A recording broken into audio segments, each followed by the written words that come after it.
हामीले हाम्रो सिमानाको पनि टुङ्गो यति बेरै लाउनु पर्नेछ। अब पनि गुमेको भूभाग गुमेको छ भनेर गुमेको छ भन्दै चित्त दुखाउँदै मन कुड्याउँदै बस्ने समय होइन यो। अब यसको छिनोफानो हुनुपर्छ र हाम्रो देशको भूभाग हामीले फिर्ता लिनुपर्छ। एउटा टुङ्गोमा हामी पुग्नुपर्छ।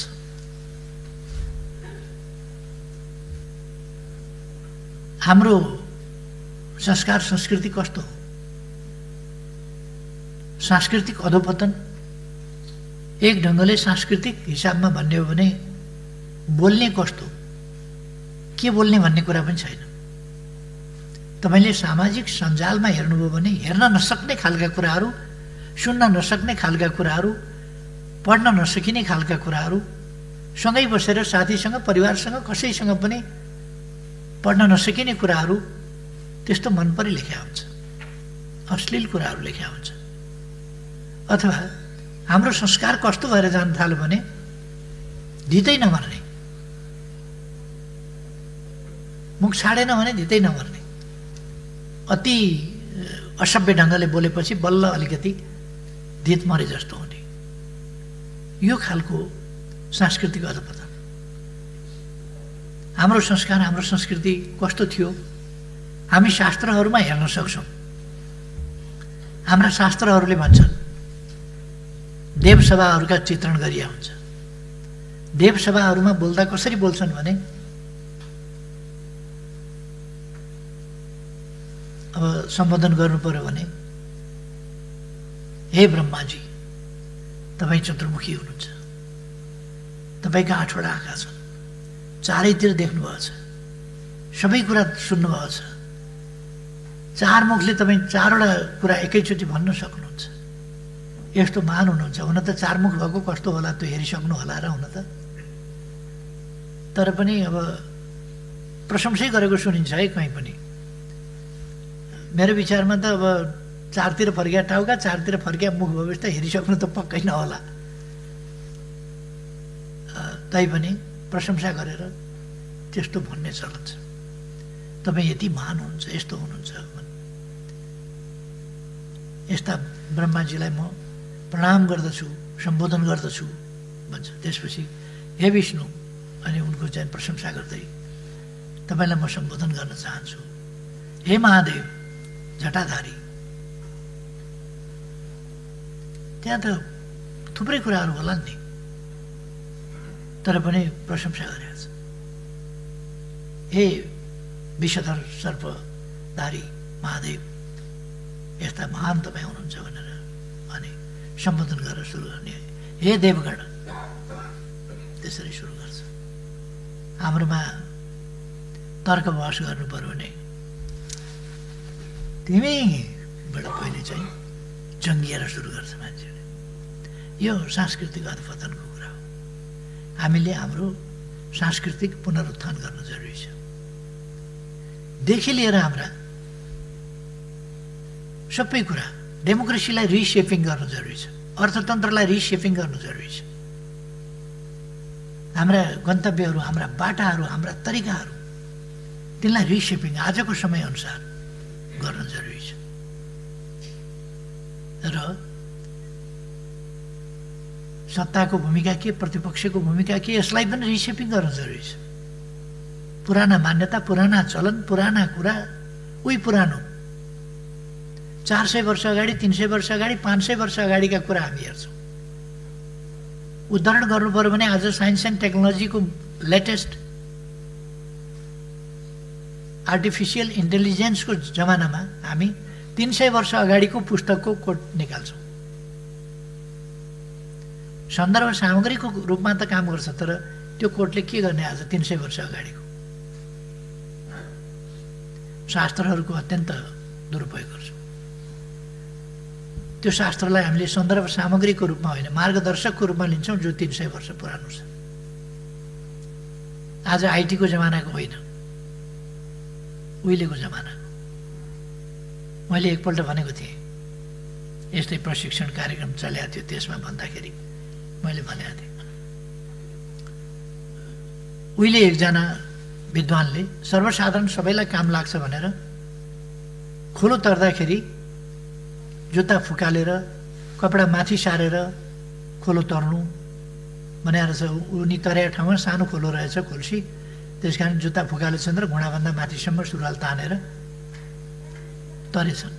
अनि त्यो अनुभव चाहिँ उनले लेखेर छोडिदिए। त्यो त राम्रो कुरा हो, त्यो शास्त्र एकदम उपयोगी शास्त्र हो, त्यो ज्ञान भएको शास्त्र हो, अनुभव भएको शास्त्र हो, राम्रो शास्त्र हो। खोलो तर्दाखेरि नत्र जुत्ता भिज्छ, सुरुवाल भिज्छ अनि बर्बाद हुन्छ। त्यो हुन नदिनका लागि उनले त लेखे। अलिक पछाडि पुल बन्यो। अब शास्त्र पढेको एउटा विद्वान गएर चाहिँ यसो शास्त्र सम्झियो, खोलो तर्दाखेरि जुत्ता फुकाल्नुपर्छ भनेको थियो भनेपछि पुल बनेपछि पनि उसले जुत्ता फुकाल्यो र पारी गरेर लगायो, सुरुवाल माथि सारो। त्यो त पर्नै थिएन। गाडी चल्यो, गाडी चलेपछि उसले फेरि गाडीबाट हिँड्दैछ यसो हेऱ्यो, खोलो आयो भनेपछि हतारपत्र जुत्ता फुकाल्यो। यसको के काम हुन्छ? त्यस कारण शास्त्रलाई सन्दर्भअनुसार बुझ्न जरुरी छ। हामीले हाम्रा पार्लियामेन्ट्री प्र्याक्टिस पनि दुनियाँका विभिन्न प्र्याक्टिस छन्, त्यो थोत्रा प्र्याक्टिसहरू सिकेर हुँदैन।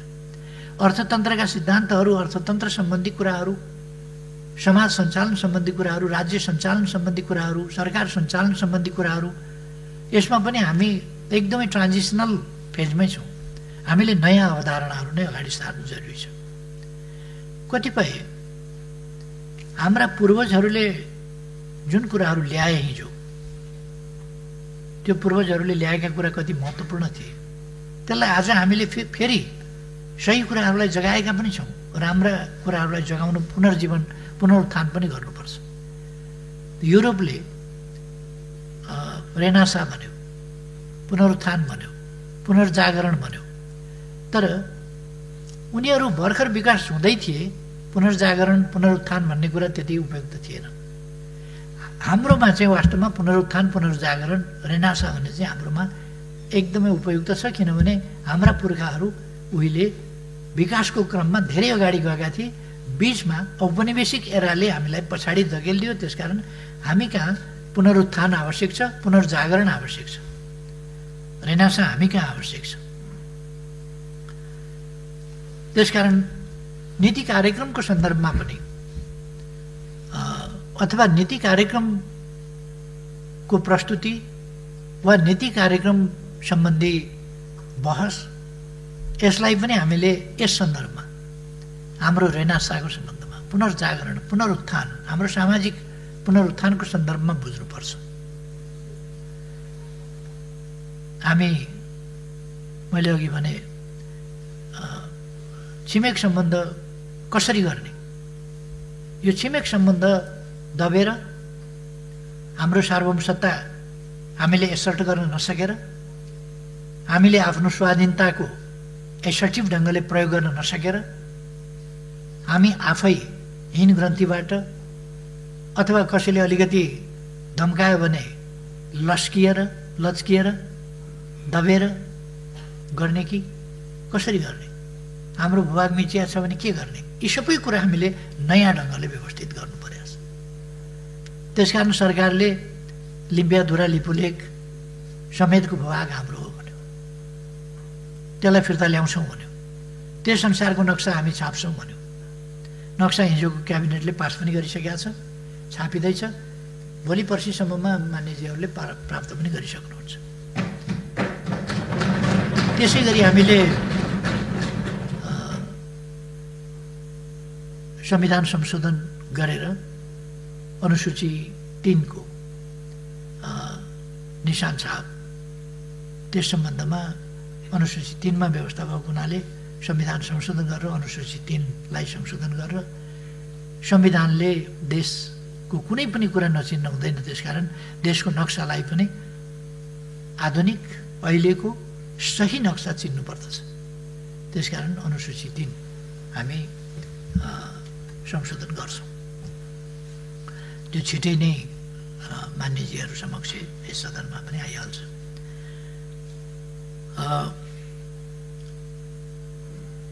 यी कुराहरू हामीले लान्छौँ। अब यति बेला हामीलाई एउटा ठुलो चुनौती। हाम्रा जुन प्रयासहरू थिए, हामी जुन रफ्तारमा अगाडि बढ्दै थियौँ र संविधान जारी भएपछि यताका दिनहरूमा हामीले जुन एउटा बाटो लिन खोजेका हौँ, यद्यपि एकपल्ट संविधान जारी भएपछि जुन सरकार बनेको थियो त्यसले नाकाबन्दी लगायतका कुराहरूसँग सामना गरेर अगाडि बढेको थियो, त्यसलाई त्यसै गरी अगाडि जान दिइएन र त्यसलाई ढाल्ने काम हो, जुन उचित कुरा थिएन। जे होस् त्यो सरकार ढल्यो, त्यसले देशलाई गम्भीर घाटा के पर्यो भने त्यो जे काम त्यसले अगाडि बढाएको थियो त्यो फेरि लगभग 1.5 वर्ष स्थगित भयो।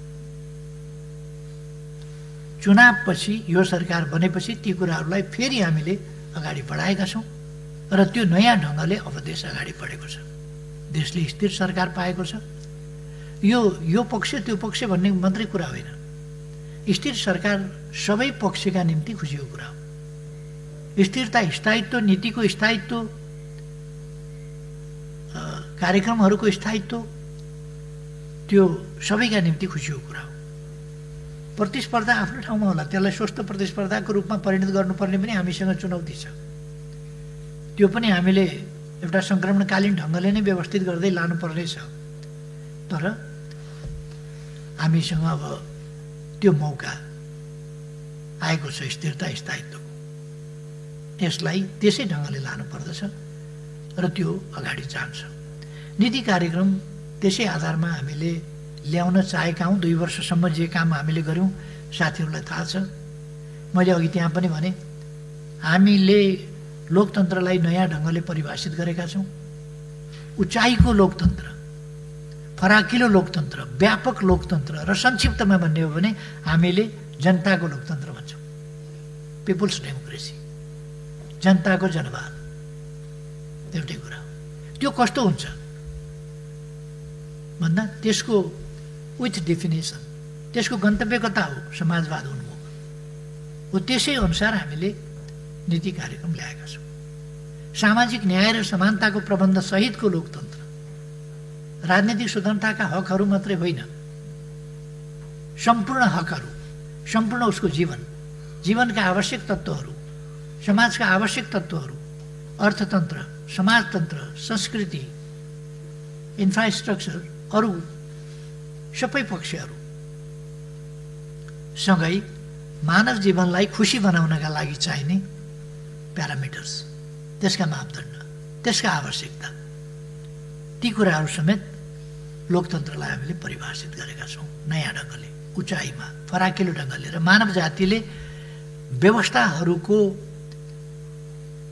कार्यान्वयन, स्थापना, कार्यान्वयन, प्रयोग विभिन्न ढङ्गले विभिन्न प्रकारका व्यवस्थाहरूको गरे र त्यो व्यवस्थाहरूको कार्यान्वयन गर्दा सर्वोत्तम अनुभवहरू, विभिन्न प्रयोगका सर्वोत्तम अनुभवहरू, नकारात्मक कुराहरू लिनुपर्ने छैन। ती प्रजातन्त्रका नामका हुन्, समाजवादका नामका हुन्, अरू नामका हुन्, नराम्रा कुराहरू हामीले लिनुपर्ने छैन, राम्रा पक्षहरू हामीले लिने। लोक कल्याणकारी राज्य, जनताको राज्य, सबै जनताका लागि, कोही पछि नपरोस् भन्ने भावनाका साथ तलैदेखि समाजलाई जुर्क उठाउने खालको, जहाँ खान पाइन लाउन पाइन भन्ने खालका मानवीय आजको सभ्य समाजका लागि अशोभनीय कुराहरू हुन नसकुन्। कोही असहाय भयो, कसैको रेखदेख गर्ने मान्छे भएन, कोही अनाथ भयो, बाबुआमा नहुने बित्तिकै मानव समाजमा एउटा बालबालिका सडक बालबालिकामा परिणत हुनुपर्ने के मानव समाज यति निर्दयी हुन सक्छ? मेरो छोराछोरी होइन, त्यसकारण कुकुरसँग खोसाखोस गरेर सडकमा उसले चाहिँ फोहोर फ्याँकेका ठाउँमा खानका लागि, बाँच्नका लागि लडाइँ गर्नु परोस्, किनभने मेरो छोराछोरी होइन त्यो भन्नेसम्मको निर्मम हुन सक्ने मानव समाज। मेरो घरमा प्रशस्त अन्न थुपारेर राख्ने एउटा बच्चो भोकै त्यहाँ तडपिराखेको छ। एउटा देशलाई योगदान गरेर बुढो भएको ज्येष्ठ नागरिक, वार्धक्यमा पुगेको एउटा ज्येष्ठ नागरिक, ऊ बेसहारा भएर सडकमा आज फालिनु परेको छ, लड्नु परेको छ। त्यस्तै समाज बनाउने हो आजको जमानामा।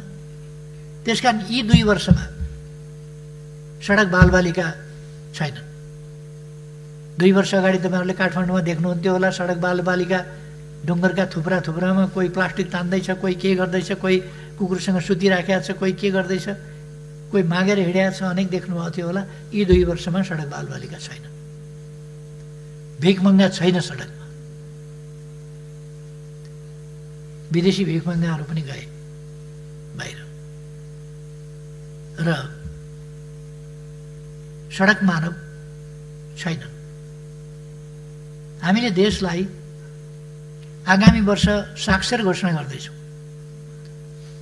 सबै बालबालिका विद्यालय पुर्याउँदैछौँ, विद्यालयबाट छोड्न नपरोस् त्यो परिस्थिति हेरेर उनीहरूलाई विद्यालयमा टिकाउने प्रबन्ध गर्दैछौँ।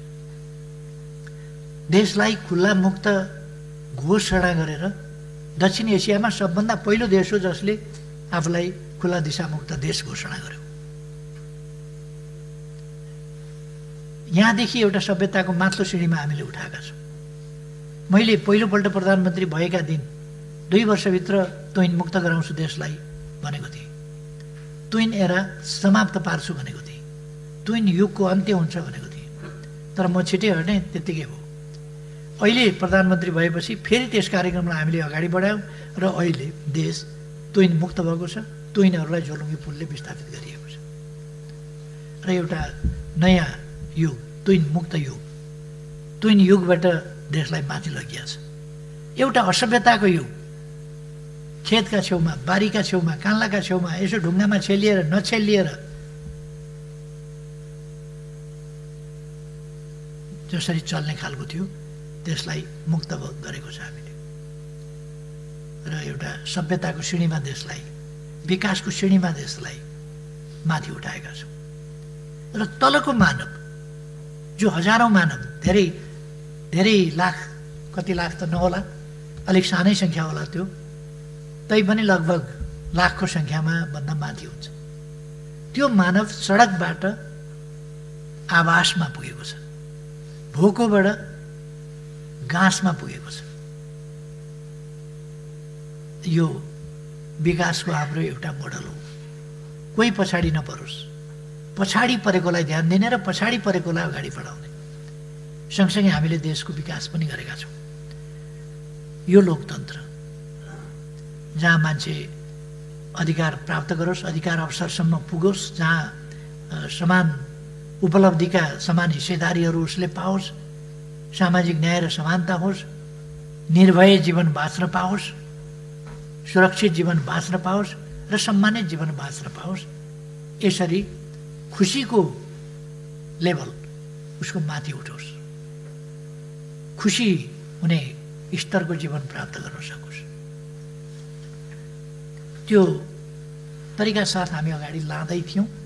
यो सामाजिक प्रबन्ध लगायत सबै पक्षहरूमा हामी त्यो विकासका पक्षहरूमा सामाजिक रूपमा उत्थान गर्ने प्रश्नमा अथवा लोक कल्याणकारी राज्यका अवधारणाहरू, सोसल सेक्युरिटीका कुरा, जबहरूलाई, श्रमलाई सम्मान गर्ने कुरादेखि लिएर जीवन बिमाका कुरा, हरेकको ब्याङ्क खाताका कुरा, यस्ता अनेक पक्षहरू, ज्येष्ठ नागरिकहरूलाई कमसेकम 1 लाखसम्मको निःशुल्क जीवन बिमा जस्ता कुराहरू हामीले इन्ट्रोड्युस गर्दै लग्यौँ।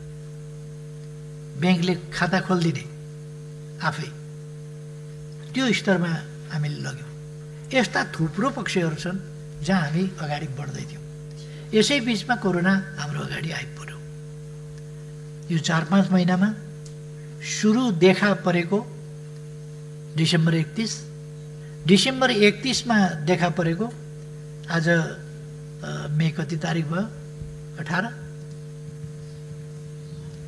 19 डिसेम्बर अस्ति गरेको यो 5 महिना पुरा भएको छैन।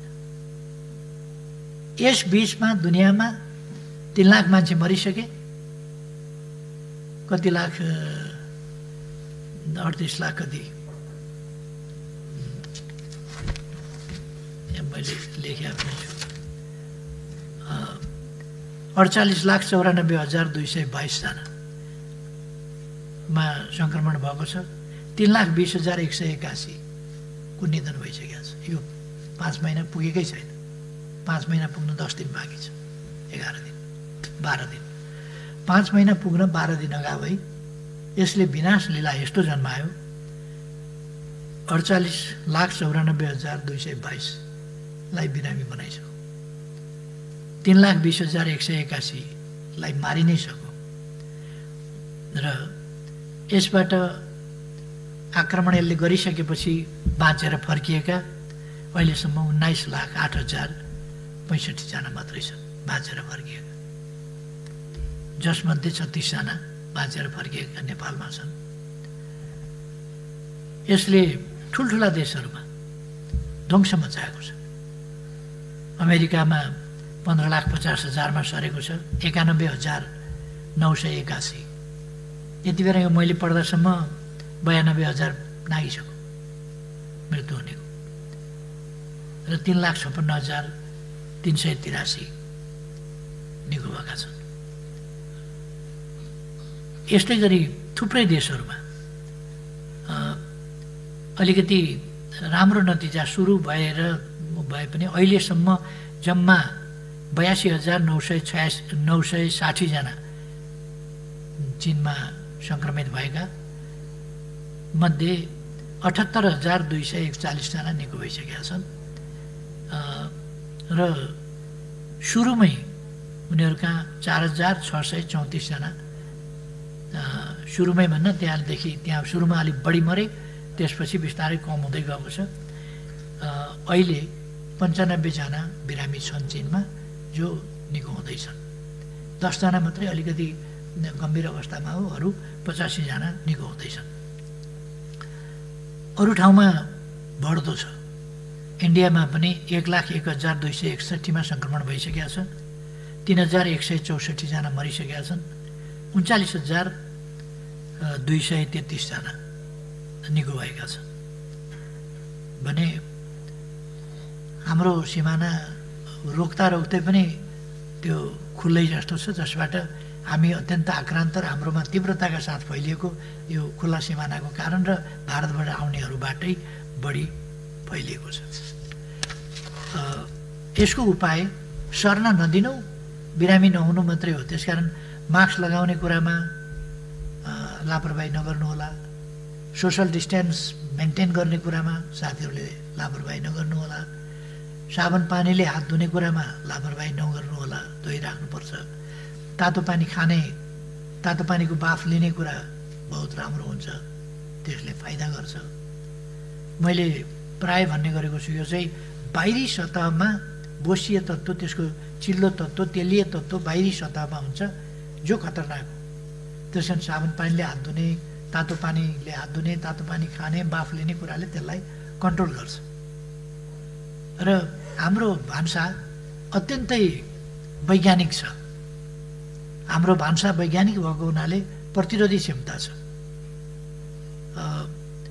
हाम्रो देशमा जतिसुकै लाग्यो भने यो अहिले 2 जना मर्यो भनेको कोरोनाले छोएपछि मरेकोलाई कोरोनाले मरेको नै मान्नुपर्छ भन्ने विश्व स्वास्थ्य सङ्गठनको मापदण्डको कारणले मात्रै कोरोनाले भने हो। वास्तवमा कोरोनाले बितेको होइन, बितेको अरू कारणले हो, अरू कम्प्लिकेसनले हो।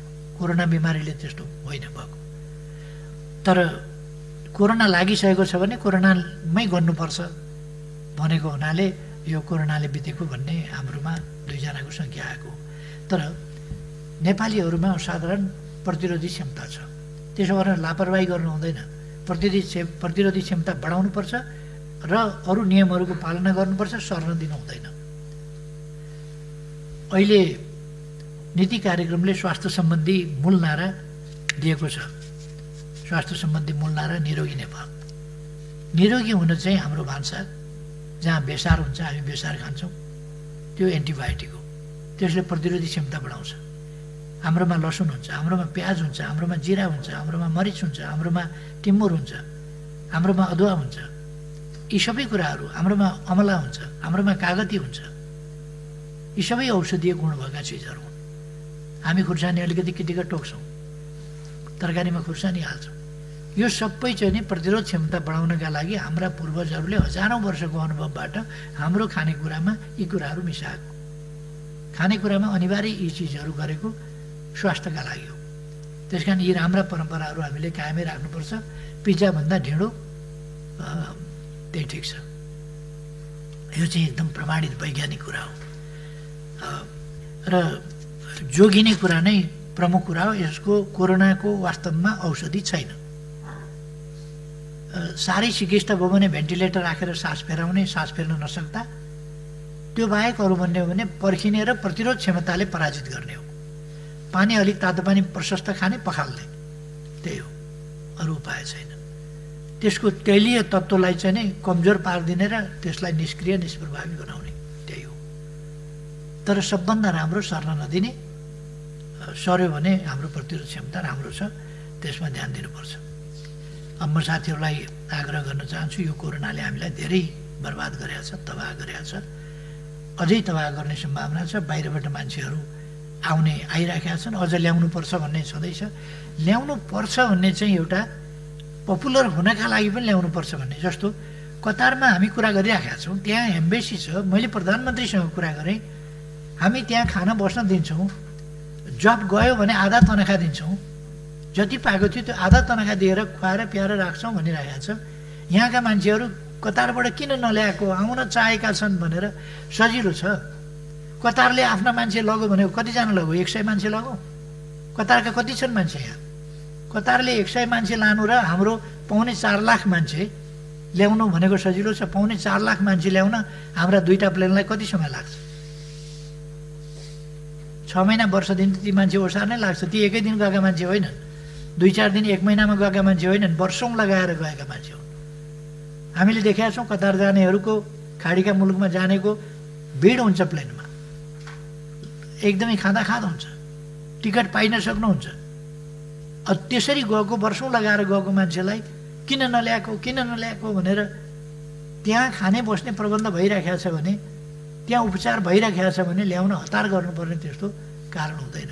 अभर पऱ्यो भने सरकारले अवश्य आफ्ना नागरिकहरू हेर्नुपर्छ। त्यो हेर्ने प्रबन्ध हामी गरिरहेका छौँ परेका ठाउँमा। तर सौखका लागि चाहिँ नि, पपुलिस्ट हुनका लागि खोइ विदेशबाट मान्छे ल्याएको भन्ने, विदेशबाट मान्छे ल्याउने कुरा ख्यालसट्टा हो। 45-50 लाख मान्छे हाम्रा कामदारका रूपमा बाहिर गएका छन्। अब 45-50 लाख मान्छे ल्याउनु पर्यो भने हाम्रा अरू काम नगरेर हाम्रा प्लेनले ओसार्ने मात्रै हो भने पनि त्यो कति वर्ष लाग्छ त्यसलाई? त्यो यतिकै सजिलो छैन। तिनीहरूलाई ल्याएर क्वारेन्टाइन कहाँ राख्नुहुन्छ? 45-50 लाख मान्छेलाई कहाँ राख्नुहुन्छ? त्यस कारण खोइ ल्याएको, नेपाल आउन नपाउने भनेर, आउन पाउनु पर्यो भनेर सबै भनेकै छैनन् त। यहाँ कराउनेहरूको चाहिँ त्यो सरकारलाई असफल देखाउनका लागि भन्ने कुराहरू त्यस्तो भइरहेको छ। सुशासन, भ्रष्टाचार नियन्त्रण आदिको कुरोको हकमा यो सरकार भ्रष्टाचार बिल्कुल सहँदैन। त्यसकारण हामीले पुराना पनि नयाँ पनि भ्रष्टाचार सम्बन्धी खोजी नीति गरेका छौँ, कारबाही चलाएका छौँ, छानबिन गरेका छौँ, विभिन्न काण्डहरू। अनि अहिले हल्ला चलेको छ। म माननीयजीहरूलाई स्पष्ट रहन आग्रह गर्न चाहन्छु, सुन तस्कर यो सरकार आएपछि सुनकाण्ड भएको होइन। पहिले भएको सुनकाण्डको छानबिन यो सरकार आएपछि गरेको र मान्छेहरूलाई मुद्दा चलाएको छ, जेलमा राखेको छ, छानबिन गरेको छ। अनि खोइ सुन भनेको छ। अघिल्लै सरकारका पालामा कहाँ पुर्याए, कुन देश पुर्याए त? अहिलेको सरकारले खोइ सुन भन्दाखेरि कहाँबाट देखाउने सुन? सुन पहिले नै तस्करी भएको सुनको पछि यहाँ मान्छे मारिएपछि त्यो मान्छे कसरी मारियो भन्ने कुराको खोजी नीति गरेर हामीले कारबाही सुरु गरेका हौँ। त्यसो गरेपछि हामीले विभिन्न गौँडाहरू थाहा पाउन थाल्यौँ र कोही मझेरीमा गाडेका, कोही ओडारमा फ्याँकेका सुनहरू पनि निकाल्न थाल्यौँ। त्यसकारण अहिले पछि निकालेका हो भने राष्ट्र ब्याङ्कमा छ। पहिले विदेश पुर्याइसकेका भन्ने हो भने कहाँ पुर्याए, अब सीमा कटेपछि पछि खोज्न जाने कुरा भएन। ती मान्छेहरूलाई कारबाही भइरहेको छ। अब जब कारबाही सुरु भयो त्यसपछि साना माछा, ठुला माछा, भुरा माछा अनेक कुराहरू निस्किए। कारबाही हुन थालेपछि, कारबाही भएपछि न त्यो देखिँदो रहेछ। अनि वाइड बडी, न्यारो बडी आदिका कुराहरू यो सरकारको समयमा गरिएका कुराहरू होइनन्। त्यो छानबिन हुँदैछ, त्यो अख्तियारले छानबिन गर्ने कुरा हो। त्यसकारण भ्रष्टाचारको सम्बन्धमा अहिले कारबाही भइरहेको छ। यति धेरै गिरफ्तार, यति धेरै मुद्दा चलाएको छ अहिलेको सरकारले, त्यसकारण देखिएको छ कि कारबाही हुन थालेपछि अब यदि केही नगर्ने हो भने, देखिँदैन भने, चुपचाप बस्यो भने भ्रष्टाचार भएको रहन्छ जस्तो सुनसान हुन्छ। भ्रष्टाचार भएकोलाई कारबाही गरेर समाजको मुद्दा चलायो भने भ्रष्टाचार भइराखेको रहेछ भन्ने। समाजमा भ्रष्टाचार छ, त्यसलाई निर्मूल गर्नुपर्छ, त्यसलाई नियन्त्रण गर्नुपर्छ, त्यसमा संलग्नहरूलाई कारबाही गर्नुपर्छ। अहिले पनि कहीँ कतै कसैले भ्रष्टाचार गरेको पाइन्छ भने कारबाही हुन्छ। तसर्थ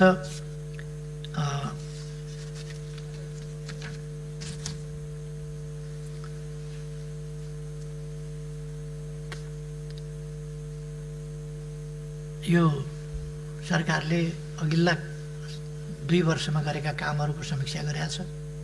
ती कामहरूको अलिकति चर्चा गरेका छ संक्षिप्तमा। हामीले के गर्छौँ भनेका थियौँ र के गर्दै आयौँ त्यो देखाएको छ। कति आर्थिक उपलब्धि हासिल गऱ्यौँ त्यो देखाएको छ। कति सामाजिक न्याय र समानताको पक्षमा काम गऱ्यौँ त्यो उल्लेख गरेका छ। अब के गर्छौँ त्यो उल्लेख गरेका छ। पुग्छौँ कहाँ भन्ने विभिन्न गन्तव्यहरू तोकेका छ। पहिले अति गरिब मुलुकबाट स्तरोन्नति हुने,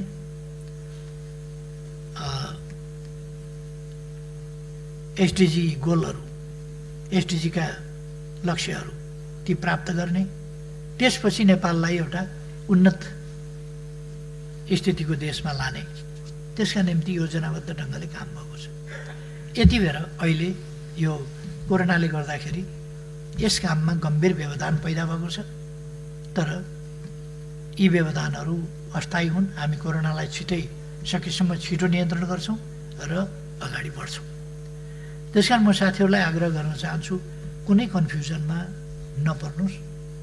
यो स्थायित्व लिएको सरकारले स्थायित्व लिएर काम गर्छ।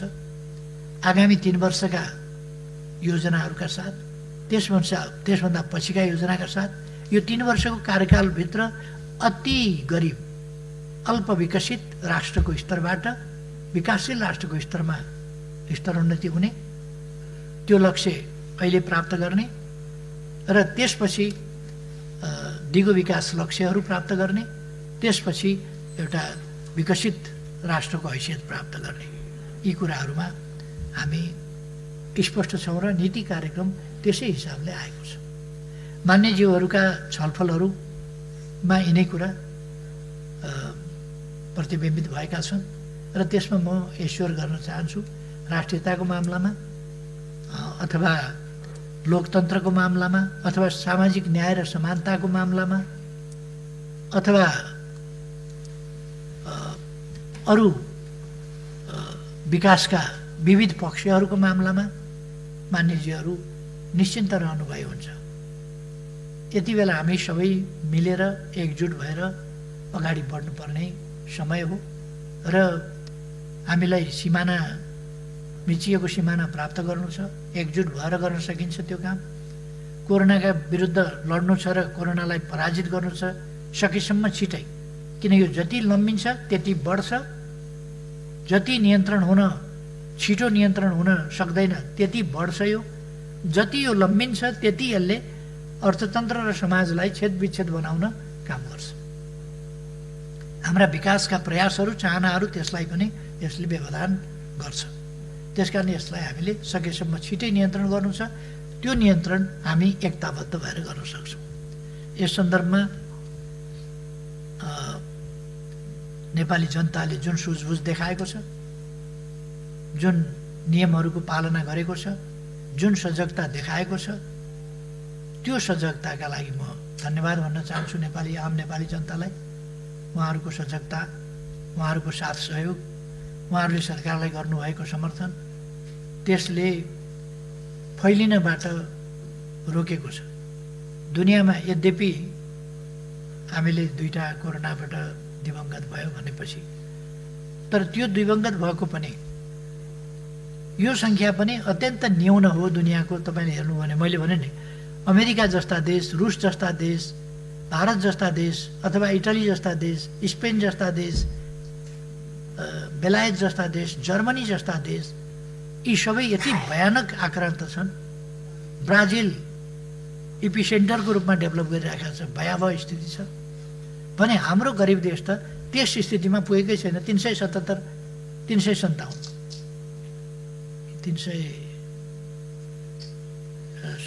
57 हो।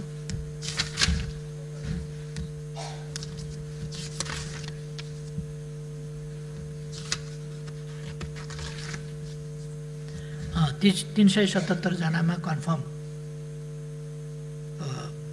भएको छ, देखिएको छ। अहिलेसम्म देखिएको 377, त्यसमध्ये 36 जना त निको भएर फर्किसकेका छ, अरू निको हुने क्रममा छ। त्यसकारण धेरै भयावह स्थिति छैन। अहिले पनि हामी कहाँबाट आएर त्यो बिरामी कहाँबाट आयो र उसले कसलाई सार्यो सारेन त्यो पनि ट्रेसिङ गरेको छ। मैले अघि भने त्यो 2 जना मरेको भने कोभिडैबाट मरेको चाहिँ होइन। त्यो तिनै आमाको दुध खाने नवजात शिशु उसमा कोरोना छैन। उनका नजिकै बसेका उनलाई प्रसुति गराउने नर्समा कोरोना छैन।